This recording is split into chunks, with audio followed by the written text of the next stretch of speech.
Today I'm making tteokbokki, spicy Korean rice cakes. I made them before and for once I'm not completely winging it because I'm following the recipe from My Korean Kitchen. I love that website, so at least I know it's gonna be eatable, although I don't know whether my mom will like it.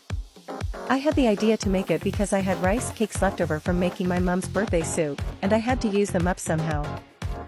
I started by soaking the rice cakes as usual and preparing the sauce by adding into a bowl gochujang, Korean chili paste. I tried not to use too much of it because my mom hates when I cook things that are too spicy, soy sauce, sugar, minced garlic, or rather moderately chopped garlic, considering my knife skills, and a few chili flakes, again, in moderation.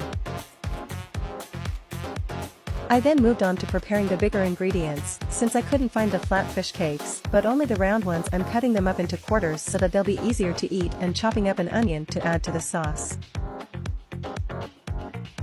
Finally, after all the prepping it was time to start cooking for real. I used the store-bought dashi powder again as the broth base because I don't think I'll ever be allowed to make dashi at home again from scratch. I added in the sauce and once it started boiling again I added the rice cakes, the fish cakes and the onion and let it simmer for about 3 minutes to cook the rice cakes and another 5 minutes-ish on low heat to let the sauce thicken.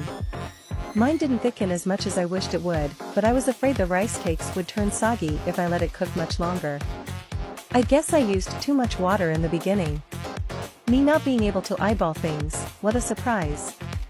I gave the finishing touches by adding sesame seeds, sesame oil and seaweed flakes, because scallions are not in season and are therefore almost unfindable where I live, and I guess they too could work as a topping, although it's totally different, while the water for my mom's pasta was boiling in the background because she saw the color of the sauce and said she wouldn't eat it, then stirred it one last time and plated it.